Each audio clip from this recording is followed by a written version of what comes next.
मेरे प्रिय विद्यार्थियों, मैं धर्मचंद भाकर, वरिष्ठ अध्यापक मैथ। आज की ऑनलाइन कक्षा में आपका बहुत बहुत अभिनंदन और स्वागत। आज अपने कक्षा 10 की पाठ्य पुस्तक इकाई 6 का अध्ययन करेंगे, जिसमें आपको दे रखा है क्षेत्रमिति। क्षेत्रमिति में आपके दो प्रश्नावली हैं, 15 और 16। 15 नंबर प्रश्नावली में आपको वर्त की परिधि एवं उसका क्षेत्रफल के बारे में अध्ययन करना है। तो सबसे पहले अपने बात वर्त की करें तो वर्त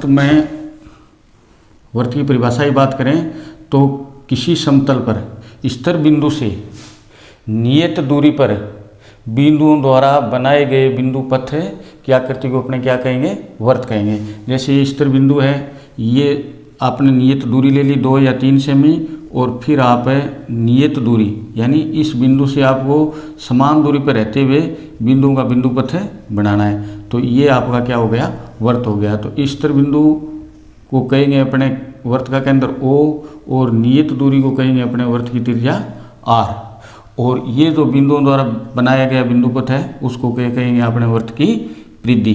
तो वर्त की परिधि की अपन दोबारा परिभाषा बता देता हूँ कि वर्त के अनुदिश एक चक्कर में तय की गई दूरी को अपने क्या कहेंगे? वर्त की परिधि कहेंगे।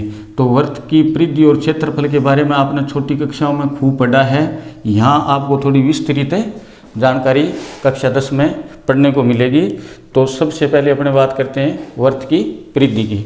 तो वर्त की परिधि का अपने सूत्र ज्ञात करें तो वर्त की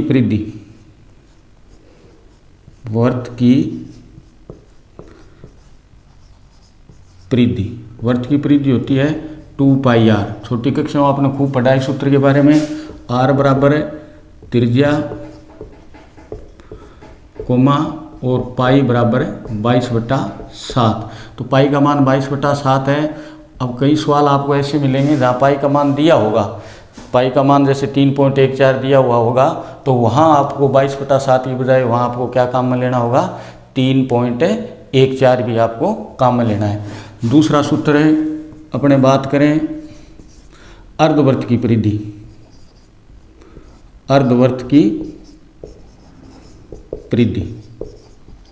तो अर्धवर्त की परिधि का मतलब हो गया कि आपको वर्त की परिधि क्या है? 2πr। तो अर्धवर्त की परिधि होगी आपकी πr plus 2r, πr plus 2r। जैसे ये अर्धवर्त है आपका, ठीक है।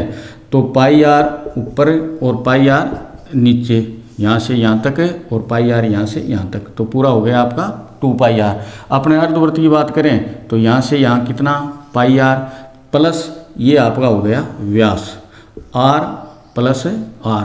तो ये क्या हो गया आपका? 2r। तो ये हो गई आपकी अर्धवर्त की परिधि या अर्धवर्त का परिमाप। उसके बाद में 3 नंबर सूत्र। अब कई एग्जाम्पल आपको ऐसे दिए मिलेंगे जहाँ वर्त की परिधि दी गई हो और आपको वर्त का क्षेत्रफल ज्ञात करना हो, या वर्त की आपको डायरेक्ट त्रिज्या पूछ ले, तो आपको परिधि से त्रिज्या कैसे ज्ञात कर सकते हैं अपने? तो त्रिज्या बराबर है परिधि बटे 2π। अगर आपको क्षेत्रफल पूछना है तो भी आपको पहले त्रिज्या ज्ञात करके आप क्षेत्रफल ज्ञात करोगे, और आपको त्रिज्या पूछी है तो डायरेक्ट आप इस सूत्र से आप वर्त की त्रिज्या ज्ञात कर सकते हैं जब वर्त की आपको परिधि दी गई हो। उसके बाद में अपने बात करेंगे वर्त का क्षेत्रफल। वर्त का क्षेत्रफल होता है πr²। ये भी आपने छोटी कक्षा में खूब पढ़ा है। तो वही बात, r का मतलब त्रिज्या है और पाई का मतलब क्या है? 22/7। उसके बाद में 5 नंबर अर्धवर्त का क्षेत्रफल। अर्धवर्त का क्षेत्रफल 1/2 πr², यानी पूरे वर्त का क्षेत्रफल πr² है। आपको अर्धवर्त का क्षेत्रफल यानी आधे भाग का क्षेत्रफल ज्ञात करना है, तो आप पूरे वर्त में 1/2 का भाग दे दिया, तो 1/2 πr²। उसके बाद में यहाँ आपने बात की थी कि परिधि दी गई हो तो त्रिज्या ज्ञात करनी है, तब तो आपने ये सूत्र लगा दिया। अगर आपको क्षेत्रफल दिया गया हो और आपको वर्त का परिधि ज्ञात करनी हो तो आपको त्रिज्या बराबर ये सूत्र यह है, त्रिज्या बराबर है क्षेत्रफल बटा पाई और इसका अंडर रूट या वर्गमूल। तो आपको वर्त का क्षेत्रफल दिया गया हो, आपको त्रिज्या की जरूरत है या आपको वर्त की परिधि ज्ञात करनी है, तो पहले आप इस सूत्र से आप वर्त की त्रिज्या ज्ञात करो और उसके बाद में आपको क्या ज्ञात करना है, परिधि ज्ञात कर सकते हो। अब उसके बाद में अपने बात करेंगे वर्त के परिबद्ध भाग का क्षेत्रफल। वर्त के परिबद्ध भाग क्या है, पहले तो ये जानो आप है कि दो सेकेंद्रीय वृत्तों के बीच घिरी दूरी को अपने क्या कहेंगे, वर्त का परिबद्ध भाग कहेंगे। जैसे दो सेकेंद्रीय वृत्त हैं आपके पास, ये आपका छोटा वृत्त हो गया, इसका केंद्र O है, उसके बाद ये आपका दूसरा सेकेंद्रीय वृत्त हो गया, इसका केंद्र भी क्या है, O है। अब छोटे वृत्त की त्रिज्या ये आपकी R1 है और बड़े वृत्त की त्रिज्या है आपकी R2। अब उसके बाद देखो आप है कि ये वृत्त छोटे वृत्त की परिधि है और ये बड़े वृत्त की परिधि है। इन दोनों के बीच में जो ये भाग घिरा है, इस भाग को अपने क्या कहेंगे, परिबद्ध भाग। क्या कहेंगे, परिबद्ध भाग। अब परिबद्ध भाग के क्षेत्रफल ज्ञात करने की भी आपको जरूरत पड़ेगी।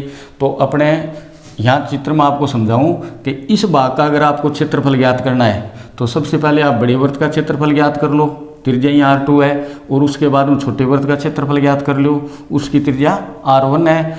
और बड़े वृत्त में से छोटे वृत्त के क्षेत्रफल को आप घटा दोगे या माइनस कर दोगे तो परिबद्ध भाग का क्षेत्रफल आपको प्राप्त हो जाएगा। सूत्र के रूप में बात करें अपने तो परिबद्ध भाग का क्षेत्रफल,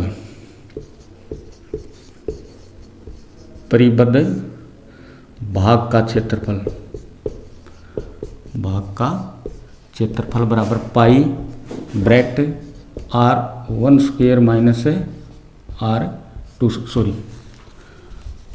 पाई bracket R2 square minus R1 square. ये आपका हो गया परिबद्ध भाग के क्षेत्रफल का सूत्र है। R2 बराबर बड़ी त्रिज्या और R1 बराबर है छोटी त्रिज्या। तो इससे संबंधित भी आपको प्रश्नावली में प्रश्न पूछे जाएंगे। उसके बाद में अगर आप अपने बात करें तो पहिए का आकार क्या होता है, वर्ताकार होता है। तो पहिए से संबंधित भी आपको प्रश्न पूछे जाएंगे। तो पहिए का एक चक्कर, पहिए का एक चक्कर का मतलब क्या होगा, पहिए के चारों ओर का एक चक्कर है, यानी पहिए की परिधि। जैसे ये पहिया है आपका वर्ताकार आकृति या पहिया जो भी है, अब यहाँ से अपने दूरी तय करनी शुरू करी, अपने एक चक्कर लगाएंगे तो इसका मतलब हो गया पहिए का एक चक्कर। तो एक चक्कर का मतलब हो गया वर्त की परिधि। तो पहिए का एक चक्कर अगर आपको ज्ञात करना है, पहिए का व्यास या पहिए की त्रिज्या दी गई हो, तो पहिए का एक चक्कर, पहिए का एक चक्कर बराबर परिधि। पहिए का एक चक्कर का मतलब क्या होगा, पहिए की परिधि। उसके बाद में अगर आपको पहिए के चक्रों की संख्या ज्ञात करनी हो, पहिए के चक्रों की संख्या, आपको जैसे कुल दूरी दी गई हो और एक चक्कर या पहिए की त्रिज्या दी गई हो और आपको पूछ लिया इतनी दूरी तय करने में पहिया कितने चक्कर लगाएगा, तो आप इस सूत्र से आप क्या ज्ञात कर सकते हो, पहिए के चक्रों की संख्या। तो कुल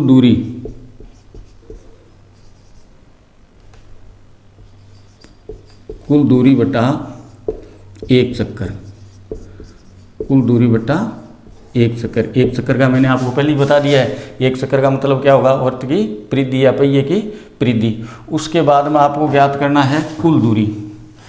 पहिया इतने चक्कर लगाएगा तो कितनी दूरी तय करेगा, इस प्रकार का आपको प्रश्न पूछा जा सकता है।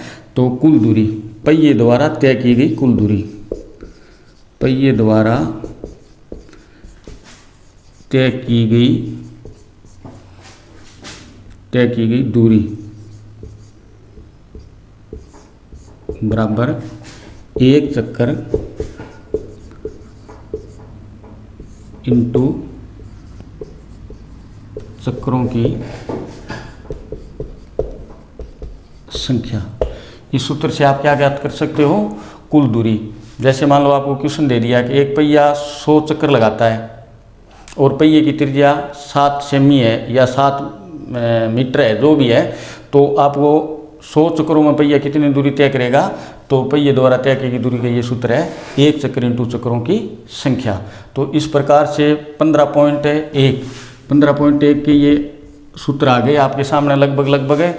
उसके बाद में अपने कुछ एग्जाम्पल से और सवाल हल करेंगे। तो अपने पहले सूत्र की बात की थी कि पहिए की परिधि और पहिए का क्षेत्रफल, इस पे अपने आधारित 1-2 प्रश्न करेंगे। जैसे आपको त्रिज्या, वर्त की त्रिज्या दे रखी है आपको 7 सेमी, ठीक है, और आपको ज्ञात करना है वर्त की परिधि और वर्त का क्षेत्रफल। तो सूत्र आपको पहले बता दिए, नोट भी कर लेना आप। तो वर्त की परिधि, वर्त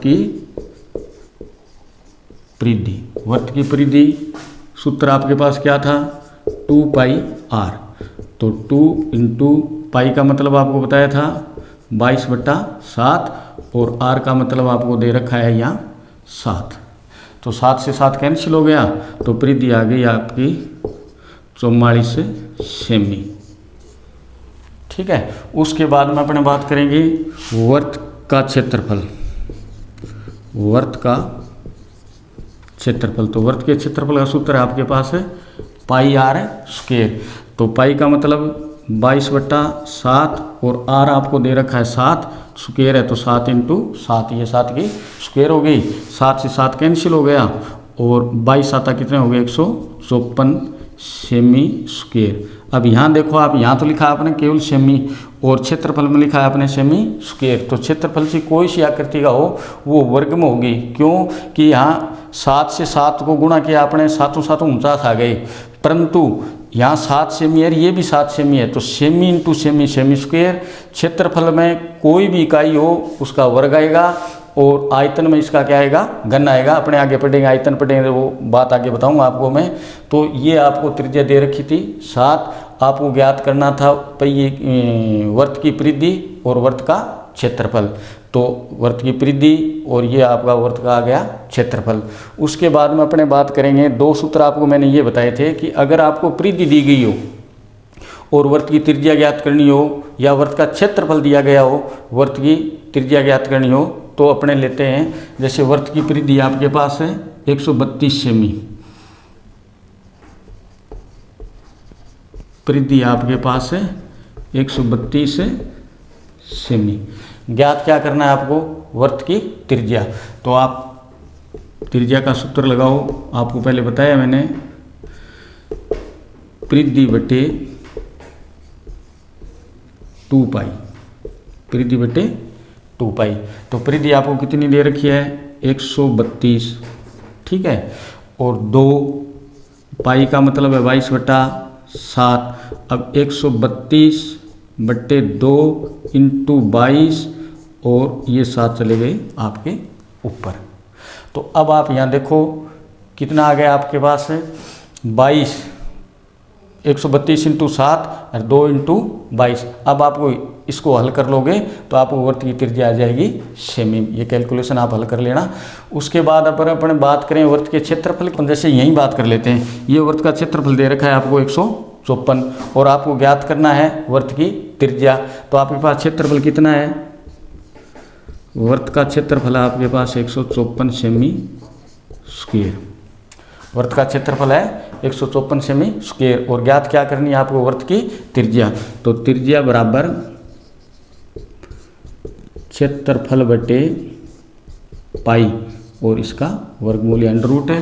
क्षेत्रफल आपके पास कितना है 154 और पाई का मतलब क्या है 22/7, 22/7 इसका वर्गमूल। आगे अपने देखते हैं तो 154/22 और 7 आपके ऊपर चले गए। उसके बाद में 22 आता 154, तो आपके पास आ गए 7 इंटू 7। तो 7 इंटू 7 यानी 7 7 49 का वर्गमूल हो गया आपका 7 सेमी। तो यहाँ देखो आप, पहले आपके पास त्रिज्या थी 7 सेमी, क्षेत्रफल ज्ञात करना था तो आपके पास आ गया 154। अब आपके पास क्षेत्रफल मान लिया आपने 154 दे रखा है, तो त्रिज्या कितनी आ गई आपके पास है 7। उसके बाद में अपने बात करेंगे पहिए से संबंधित एग्जाम्पल की। मैंने बताया था आपको कि भी पहिए से संबंधित भी आपको प्रश्न पूछे जाएंगे। तो उदाहरण के तौर पे अपने बात करें तो एक साइकिल द्वारा 11 किलोमीटर की दूरी तय करने में 5000 चक्कर लगाए जाते हैं। एक साइकिल द्वारा 11 किलोमीटर की दूरी तय करने में 5000 चक्कर लगाए जाते हैं। तो पहिए का व्यास ज्ञात करो या पहिए की त्रिज्या ज्ञात करो। तो आपके पास कुल दूरी कितनी है? तय की गई दूरी है आपके पास 11 किलोमीटर। अब 11 किलोमीटर है, इसको अपने मीटर में चेंज करेंगे तो 11 इंटू क्या कर देंगे 1000, और इसको फिर सेमी में लाएंगे तो इंटू क्या कर देंगे 100। तो ये आपका आ गया सेमी। तो पहिए द्वारा तय की गई दूरी कितनी आ गई आपकी 11 इंटू 1000 इंटू 100 सेमी, यानी पहले किलोमीटर थे, उसके बाद में किलोमीटर को आपने 1000 से गुणा किया, क्योंकि 1 किलोमीटर में 1000 मीटर होते हैं, 1 मीटर में 100 सेमी होते हैं। तो इसको इंटू 100 करने से ये पूरी इकाई है जो आपकी सेमी में आ गई। उसके बाद में चक्रों की संख्या दे रखी है आपको, चक्रों की संख्या है 5000 चक्कर, ये आपको दे रखी है चक्रों की संख्या। और ज्ञात क्या करना है आपको पहिए का व्यास या पहिए की त्रिज्या। तो इसमें आपको सूत्र पहले मैंने बताया था आपको कि पहिए का व्यास या त्रिज्या ज्ञात करने के लिए आपके पास या तो वृत्त की परिधि हो या क्षेत्रफल हो, उनमें से आपको 2 सूत्र बता रखे थे तो ज्ञात कर सकते हो। तो अब यहाँ आप डायरेक्ट त्रिज्या या व्यास नहीं ज्ञात कर सकते, तो पहले अपने पहिए का क्या ज्ञात करेंगे 1 चक्कर। पहिए का 1 चक्कर ज्ञात करेंगे। पहिए के 1 चक्कर का मतलब होगा पहिए की परिधि। तो आपके पास पहिए की परिधि आ जाएगी और परिधि से आप वृत्त की पहिए का क्या निकाल सकते हो आप त्रिज्या, और त्रिज्या को डबल करके आप क्या ज्ञात कर सकते हो व्यास। तो पहिए का 1 चक्कर, पहिए का 1 चक्कर यानी परिधि बराबर। तो क्या सूत्र में क्या था आपको कुल दूरी बटा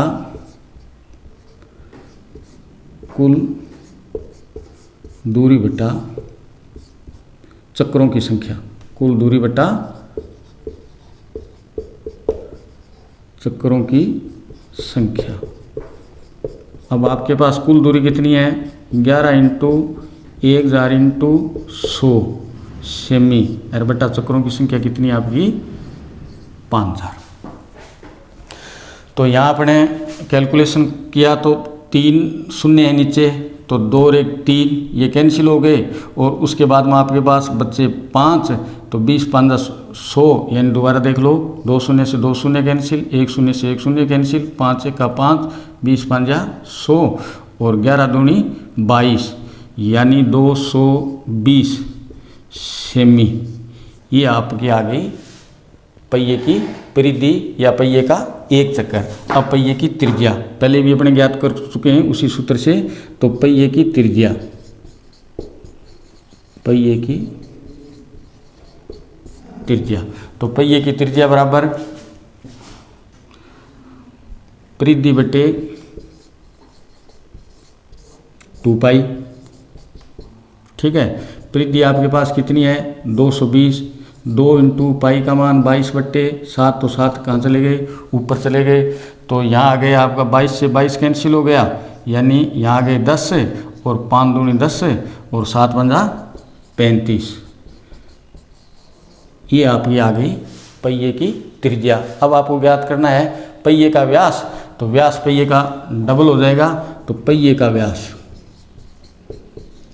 पहिए का व्यास, तो पहिए का व्यास 2 इंटू कितना था ये 35, तो 70 सेमी। आपको इकाई का ध्यान रखना है, पहले आपकी इकाई किलोमीटर में थी, फिर आपने मीटर में चेंज की, फिर आपने सेमी में चेंज की। तो इसी प्रकार से व्यास क्या आ गया आपका 70 सेमी। अब आपके न्यूमेरिकल्स और 15.1 के सूत्र लगभग यहाँ कंप्लीट हो गए।